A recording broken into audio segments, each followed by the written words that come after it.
Do me a favor, sir. Shuffle those up. You can hold on to them afterwards or give them a cut. And for the rest of us, it's picture time. Yay! That's right. Nobody cares but me. I brought pictures from my wallet. Everybody carries pictures in my wallet. If you can step forward, sir, just for a second, I'll show you some of these. You can be the eyes and ears. That's a picture of Sarah, my girlfriend, her and I. No comments, please. No comments, please. I also have, this is a picture of me when I was a baby. 1, 2, 3, aw. 1, 2, 3, aw. Yeah, I was even a magician back then. Can you see the deck of cards the little baby's holding? But I don't know if I should show you this because when I was little, I had a very, very, very long crib. It was a very big crib back in those days.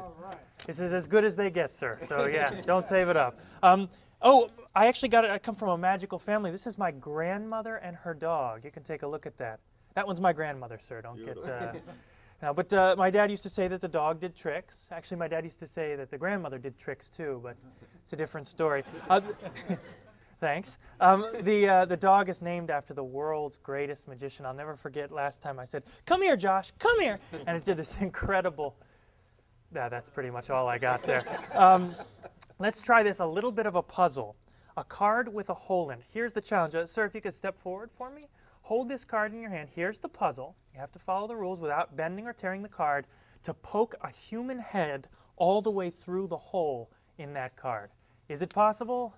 One would think not. No. I'm going to show you poking a human head through the hole. Poking a human head. Yep. That's the magic. No, that's not the... They did a survey recently where they had everybody name a pair of kings, and people were speculating, magicians were thinking it would be red. Some guys were saying it would be black. But take a look. Don't blink from this moment. The most popularly named kings were actually...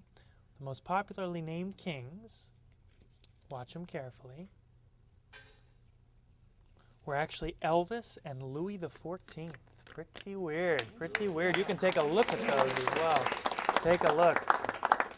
Now, I'll tell you what, look at this. It's a business card from my early years. This was the first business card before I got into magic. You can take a... I didn't do anything. I was a bum before I... This is all going somewhere, just so you know. Would you like to see a picture of me and the President of the United States? Absolutely. Look, there's a picture of me, and there's a picture of the President of the United States. It's actually a very valuable card because it is autographed by the President on the back. Autographed by Dick Cheney, the President, on the back. I'll tell you what, I've got a prediction here. You, sir, I'd like you to think of any city in the world. What city are you thinking of? LA, there it is, the McDonald's in LA. Thank you very much.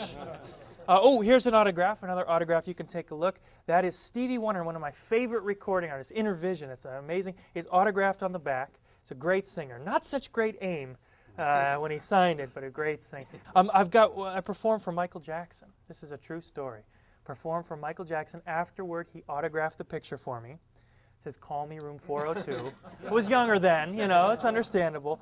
Sir, in the back there, think of any celebrity that you and I would both know. What celebrity are you thinking of? Bob Hope. Bob Hope. There it is, Bob Hope at 3 months old. What happens if he said Denzel Washington? I got you covered, baby. This is fun. This is fun. Who can we get? Would you step forward here, sir? Go ahead and hold this just like that. I'll follow along. Would you read that aloud for everybody? Mood-o-meter. Pick any number. And I'll think of one, too. What one are you thinking of? The number? Yep. 3. It's exactly the one I'm thinking of. Thank you very much. But you want proof. You want proof. In my pocket before the show, I placed a prediction. And that's the number 3. Thank you. No, but I have a real prediction on the back. Turn it over. Read my prediction out loud. You won't believe it. Sex maniacs always choose 3. High five for the sex maniac. All right. All right, but I told you this was all going somewhere, and it is. You see, the dog, Josh, not me, Josh, the dog, Josh, is going to do a trick. I always carry these photos in my wallet, and you shuffled those up? Yes, I have. We're going to leave them in exactly the order you gave them to me in. All I'm going to do is run my thumb down the side of the deck. You call stop anywhere.